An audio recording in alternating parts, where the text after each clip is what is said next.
Assalamualaikum warahmatullahi wabarakatuh. Alhamdulillah hari ini kita ketemu lagi masih dengan perkuliahan yang sama, yaitu Statistik Ekonomi dan Bisnis 2. Namun mohon maaf, hari ini perkuliahan kita tidak via tatap muka, tidak dengan via e-learning atau tidak dengan via Zoom meeting atau Google Meet. Hari ini kita perkuliahannya melalui e-learning yang nanti mungkin kalian akan melihat materi ini dari YouTube. Oke. Hari ini kita akan ngebahas distribusi peluang teoritis. Sebelum kita ngebahasnya, agar lebih enak nih, agar ya insya Allah semuanya gampang, mudah dimengerti. Jadi kita berdoa dulu menurut agama dan kepercayaan kita masing-masing, agar apa-apa yang kita kerjakan mendapatkan kemudahan dan apa-apa yang kita kerjakan juga mendapatkan pahala serta manfaat yang banyak untuk kita. Oke, silakan berdoa menurut agama dan kepercayaan kita masing-masing. Berdoa dimulai.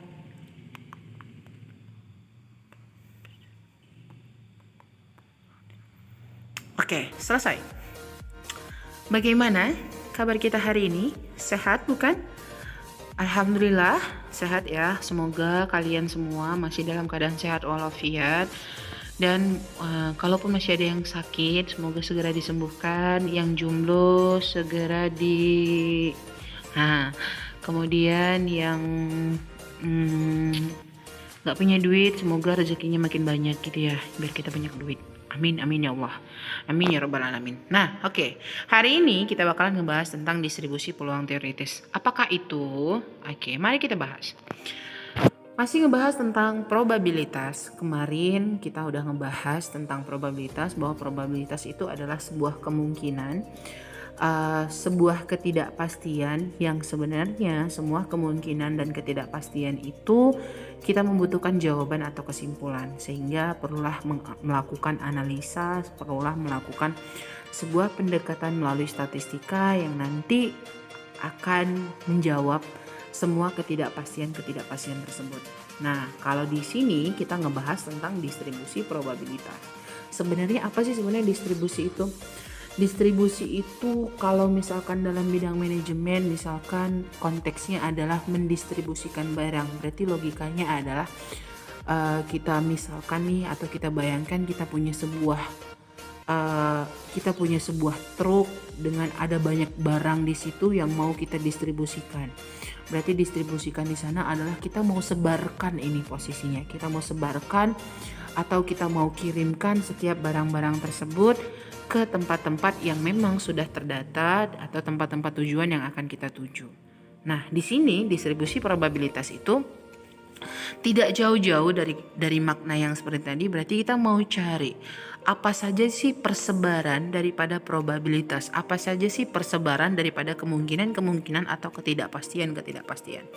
Jadi di sini secara teoritis, pengertian daripada distribusi probabilitas adalah sebuah susunan distribusi yang mempermudah mengetahui probabilitas sebuah peristiwa atau hasil dari setiap peluang peristiwa. Oke, biar nggak bingung, contoh kasusnya tuh gini. Berapa sih sebenarnya peluang meraih untung dari investasi di reksadana? Oke, berapa peluang? Bukan ditanya apakah mungkin kita punya peluang. Saat ditanya apakah kita berpeluang, maka jawabannya iya atau tidak. Tapi saat dikata berapa peluang meraih untung dari investasi di reksadana, oke, berapa peluangnya? Bisa 1 juta, bisa 1 miliar, bisa 1 triliun, atau bahkan bisa tidak untung. Nah itu. Jadi setiap kemungkinan yang didapat tadi itulah merupakan persebaran atau distribusi. Apalagi sih contohnya, misal nih kalian untuk mencapai tempat yang kalian tuju, misalkan kalian mau pergi ke kampus atau kalian mau pergi kerja, untuk apa saja sih alat transportasi atau bagaimana sih caranya untuk kita sampai ke tempat tujuan tersebut. Misalkan kita mau nongkrong sama teman, gimana sih naik apa ya enaknya, itu logikanya. Nah, untuk bahasa naik apa itu kan ada banyak ya peluang yang mungkin kalian gunakan. Yang pertama, misalkan kalian bisa menggunakan ojek online. Kalian bisa menggunakan angkutan umum atau mobil angkot. Kalian bisa aja diantar. Atau kalian bisa aja bawa sendiri, atau mungkin kalian diantar pacarnya. Dan nah, setiap persebaran itulah yang dikatakan sebagai distribusi peluang. Contoh yang kedua, berapa banyak barang harus dikirim apabila selama perjalanan barang mempunyai probabilitas rusak. Nah tuh, bisa saja cukup mengirim 100 barang, 10 barang, atau mungkin 5 barang, 7 barang. Kan semuanya mungkin gitu ya. Nah, itu dia yang dikatakan sebagai distribusi probabilitas. Berapa peluang karyawan bekerja lebih baik esok hari? Kalau ada 50 karyawan, apakah mungkin 50 karyawan itu esok hari akan bekerja dengan lebih baik? Mungkin. Mungkin nggak 48, mungkin nggak 43, atau mungkin hanya 5 orang, mungkin kan? Iya, 5, 43, 48, dan 50 itulah yang dikatakan sebagai persebaran atau distribusi. Oke, next kita bahas selanjutnya. Nah, ini adalah di sini kita ngebahas tentang definisi, yaitu dua kejadian A dan B dikatakan saling bebas atau independen jika dan hanya jika PA itu garis di sini itu adalah bisa dibaca di mana atau dengan syarat. Jadi peluang A muncul dengan syarat B, atau peluang A atau PB. Nah, ini dan seterusnya. Jika tidak demikian, maka dua kejadian tersebut dikatakan saling bergantung. Oke, apa sih yang dikatakan sebagai independen atau saling bebas atau saling lepas? Yaitu dua kejadian yang tidak ada hubungannya sama sekali. Semisal saya bilang peluang A adalah peluang kendaraan beroda 3, peluang B adalah peluang kendaraan beroda 4 gitu. Apakah ada hubungan antara peluang, apakah bisa gitu ya? Roda 3 kita katakan sebagai roda 4, roda 4 kita katakan sebagai roda 3. Nah, mereka itu kan meskipun sama-sama kendaraan tapi memiliki karakteristik atau spesifikasi yang berbeda, sehingga tidak mungkin untuk mereka kita satukan kalau dalam konteksnya lebih kepada spesifikasi daripada transportasi. Namun memang mereka sama-sama punya keterhubungan, sama-sama bergantung, yaitu dengan bahasa transportasi. Atau contoh lagi, jenis kelamin pria dengan jenis kelamin wanita. Apakah mungkin laki-laki kita katakan wanita, atau apakah mungkin wanita kita katakan pria? Kan tidak mungkin itu terjadi gitu ya. Jadi itu yang dikatakan sebagai saling bebas atau saling lepas. Next, selanjutnya ada hukum aplikatif probabilitas. Di sini hukum multiplikatif itu adalah sebuah kejadian di mana di antara mereka itu ada antara himpunan A dengan himpunan B ada yang saling terhubung, ada yang sama. Jadi ini sudah kita bahas di slide sebelum ini atau di materi pertemuan kita semalam. Jadi silahkan dibaca-baca lagi. Nah, probabilitas diskrit. Ini probabilitas diskrit di sini ini untuk rumus mencari peluang. Peluang A sama dengan banyaknya kejadian A dibagi dengan banyaknya semesta. Nah, kita juga udah bahas ini di slide sebelumnya. Next. Oke. Ada teorema di sini. Misalkan A1, A2 sampai ke AN adalah suatu himpunan kejadian yang merupakan suatu sekatan ruang sampel S dengan PAI itu tidak sama dengan 0. Berarti setiap anggota-anggota di sini bukan 0, di mana untuk I itu adalah 1, 2 sampai N. Jadi ini ya, PA1, PA2, PA3 sampai PAN itu anggotanya tidak boleh sama dengan 0. Misalkan B suatu kejadian sembarang di mana dalam S dengan PB tidak sama juga dengan 0, maka itu ada dan seterusnya. PAK nih, jadi peluang muncul kejadian A dengan syarat B. Nah, ini rumusnya, di mana peluang A iris B dibagi dengan jumlah daripada PAI iris B dan seterusnya. Yuk kita masuk aja ke contoh yang nanti kalian akan paham apa sih maksud dari soal-soal ini. Oke. Contoh yang pertama, anggaplah bahwa dalam suatu populasi terdapat laki-laki dan perempuan dengan jumlah yang sama. Berarti kalau ada 100 orang di dalam suatu ruangan, maka akan ada 50 laki-laki dan ada 50 perempuan. Atau misalkan hanya ada 30, maka 15 dan seterusnya. Dalam populasi ini, 10% dari laki-laki dan 5% dari wanita adalah buta warna. Ingat ya, 10% dari jumlah laki-laki dan 5% dari jumlah wanita itu buta warna. Seorang buta warna dipilih secara random. Berapa probabilitas orang laki-laki yang terpilih? Nah, ini yang dikatakan sebagai peluang A muncul dengan syarat B. Siapa A-nya? Seorang buta warna, itu A-nya. Kemudian harus laki-laki, berarti apa? Kita harus cari berapa peluang muncul orang dengan buta warna dan dia berjenis kelamin laki-laki. Buta warna dengan syarat laki-laki. PAK iris B atau nih PAK dengan syarat B. Nah itu ya, jadi kita bahas. Kita simulasikan seperti diagram di samping ini. Jadi yang pertama ada populasi, di mana populasi ini ada laki-laki dan perempuan.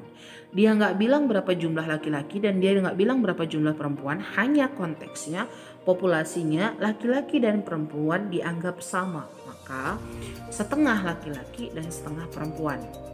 Kemudian apalagi yang diketahui di soal? Di soal tadi dibilang bahwasannya 10% daripada laki-laki itu buta warna. 10% itu atau 10 per 100 0,1 berarti sisanya tidak buta warna, begitu? Maka 0,1 dan 0,9-nya untuk tidak buta warna. Next, 0,5 dari perempuan ini katanya di perempuan tadi itu ada 5% yang buta warna. Sehingga 5 per 100 itu 0,05 yang buta warna. Berarti yang tidak buta warna itu sebanyak 0,95 tidak buta warna. Apa yang diminta? Yang diminta tadi konteksnya adalah buta warna dengan syarat laki-laki. Maka populasi terbagi ke dalam dua himpunan bagian yang saling asing. Ingat, saling asing atau saling bebas tadi yaitu laki-laki dan perempuan. Di mana laki-laki kejadian M dan perempuan dikatakan sebagai kejadian F yaitu female. Akan dicari probabilitasnya orang laki-laki yang terpilih dengan syarat buta warna. BW buta warna laki-laki itu ya, BW itu buta warna berarti. Dengan menggunakan teorema Bayes diperolehlah seperti ini. Apa tadi permintaannya? Laki-laki buta warna, maka male dengan syarat buta warna sama dengan peluang daripada buta warna dengan syarat laki-laki dikali dengan peluang laki-laki dibagi dengan peluang buta warna dengan syarat laki-laki dikali dengan peluang laki-laki ditambah dengan buta warna dikali perempuan dikali dengan peluang perempuan. Nih, jadi karena di sini yang diminta buta warna, maka kita ambil konteksnya yang buta warna nih. Kita ambil buta warna.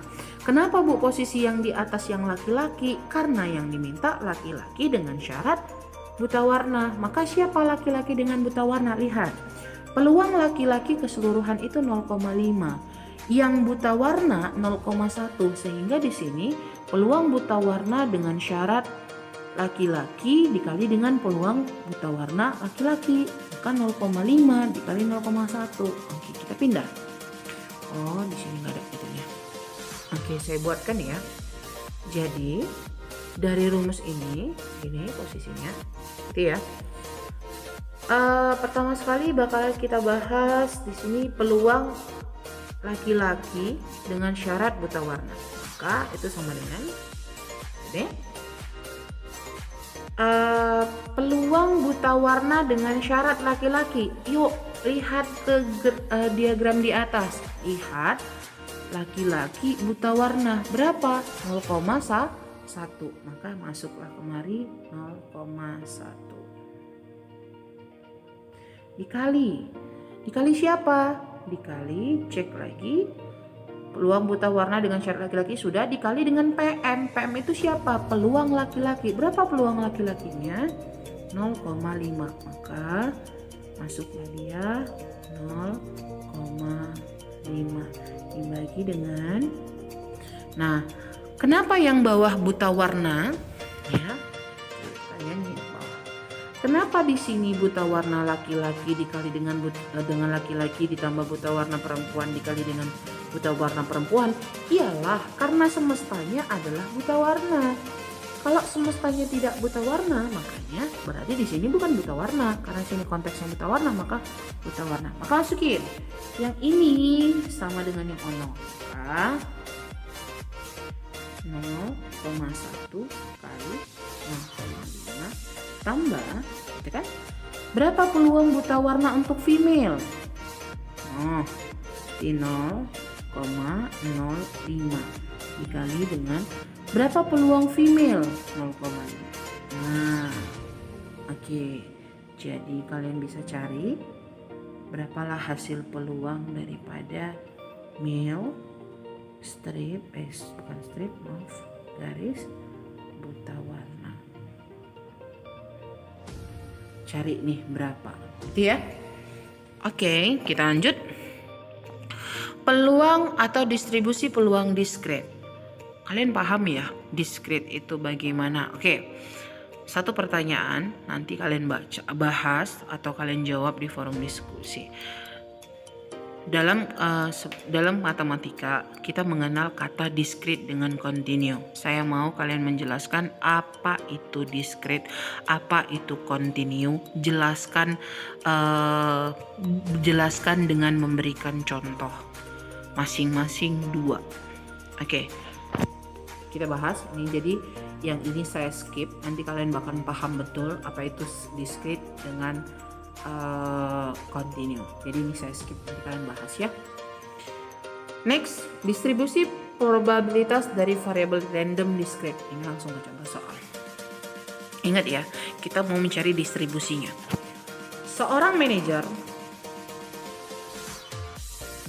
Seorang manajer mempunyai pekerja yang terdiri dari 2 wanita dan 3 pria. Ia ingin memilih 2 pekerja untuk suatu pekerjaan khusus. Ingat ya, dia mau cari 2 pekerjaan untuk suatu pekerjaan khusus. Keputusan yang diambil adalah memilih secara random 2 pekerja dari pekerja yang dimilikinya. Jika Y adalah banyaknya wanita yang terpilih, maka tentukan probabilitas Y. Oke, di sini kita bahas satu-satu secara terperinci. Yang pertama, kita harus tahu dulu rumus peluang. Peluang A adalah atau sama dengan banyaknya kejadian A dibagi dengan banyaknya semesta. Oke. Itu rumus peluang. Nah, perhatikan lagi. Yang kedua yang harus diperhatikan, di slide kemarin kita ngebahas tentang permutasi dan kombinasi. Saya sudah jelaskan secara lengkap di sana bahwasannya bagaimana yang dikatakan permutasi dan bagaimana yang dikatakan kombinasi. Di sini kita ngebahas tentang pria, yaitu pria dan wanita yang akan dipilih secara random. Random artinya tidak memperhatikan urutan, tidak memperhatikan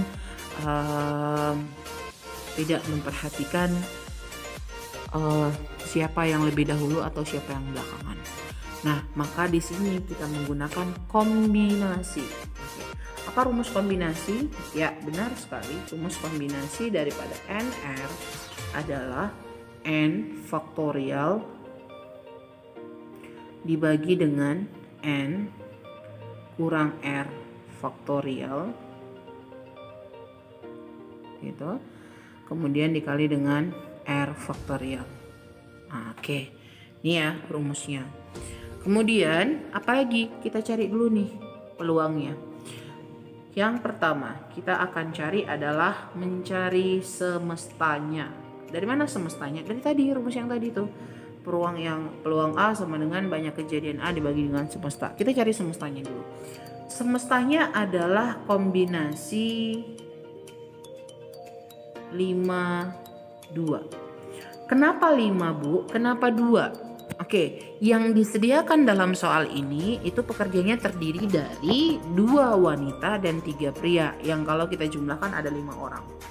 Oke, dapatlah 5.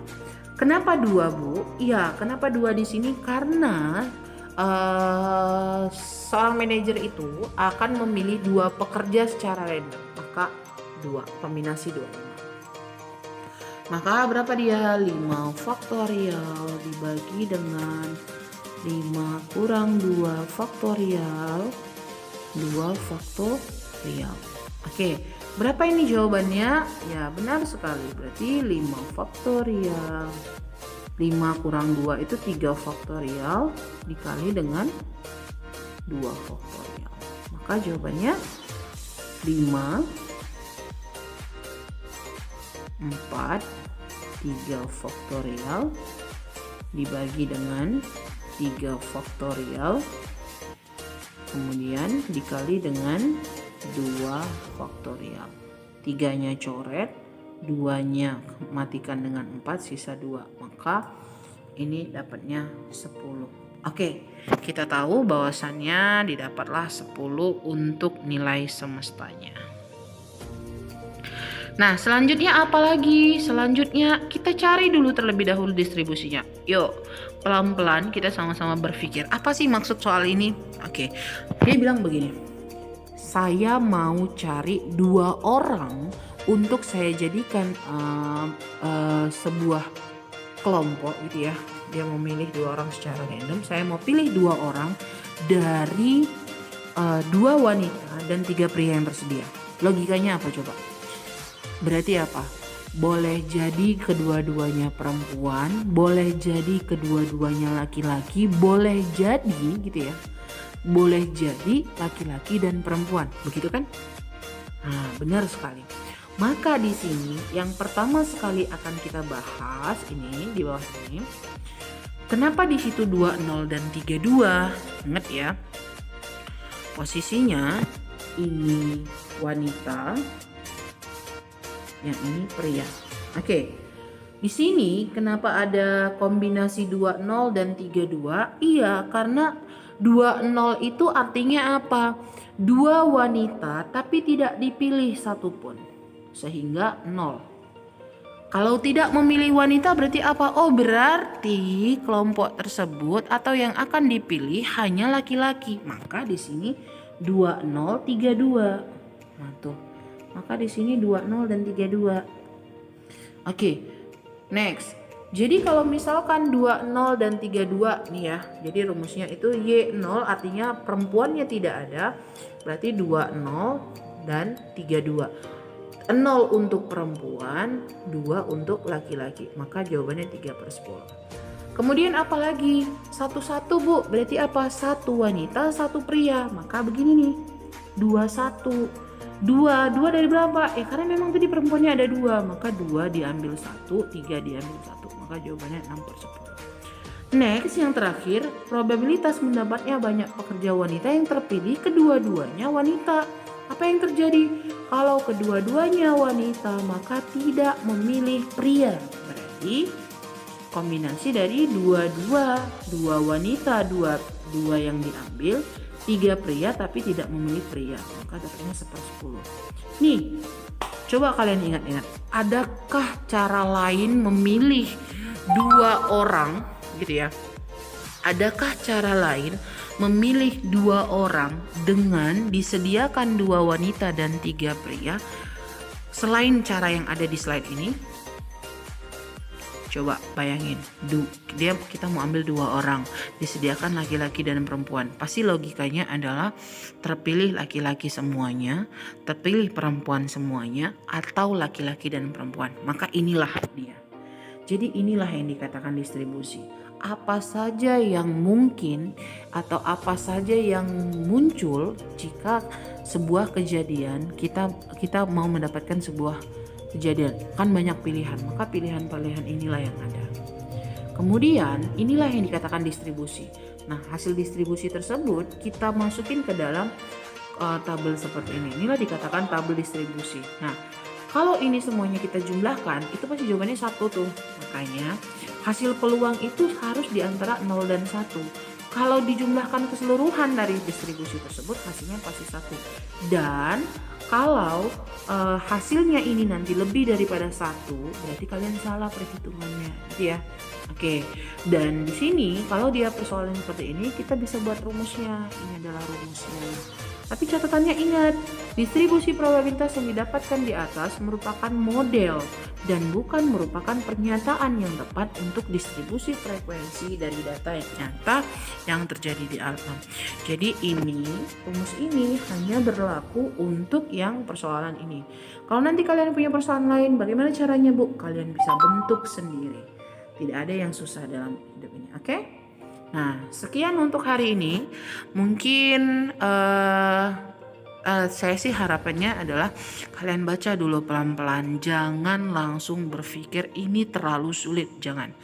Jadi baca perlahan, perhatikan perlahan. Jika tidak mampu, maka coba buka banyak bahan yang bisa kalian buka dengan ketik saja di Google distribusi peluang diskret. Kalian bahas di situ perlahan sampai kalian pahami. Kemudian jika kalian memang tidak mampu juga, silahkan WhatsApp, kita masuk ke WhatsApp grup kita, bahas di sana, diskusikan di sana. Biar apa? Biar setiap pelajaran yang saya berikan, setiap pelajaran yang harus kalian terima itu tidak sia-sia terbuang gitu. Jadi kalian juga paham. Jadi kedepannya nanti saat kalian punya permasalahan yang sama, oh iya itu kan yang kemarin dibilang Bu Dian, oh iya begini caranya. Jadi selagi masih muda, kalian punya kekuatan lebih, kalian punya semangat yang membara, dan jangan sia-siakan itu. Kalian tetap harus semangat agar apa-apa yang diberikan itu, agar nantinya di akhir kita bisa menikmati semuanya dengan apa yang kita mau kita bisa dapatkan gitu. Oke, sekian untuk hari ini. Untuk silahkan kembali lagi ke e-learning, perhatikan apa ada yang di learning itu dan tanggapi setiap forum diskusi yang akan saya berikan. Oke, terima kasih atas partisipasinya hari ini. Semoga tetap selalu dalam keadaan sehat walafiat, dan alhamdulillahirrahmanirrahim ini telah selesai. Kita ketemu di minggu depan. Assalamualaikum warahmatullahi wabarakatuh.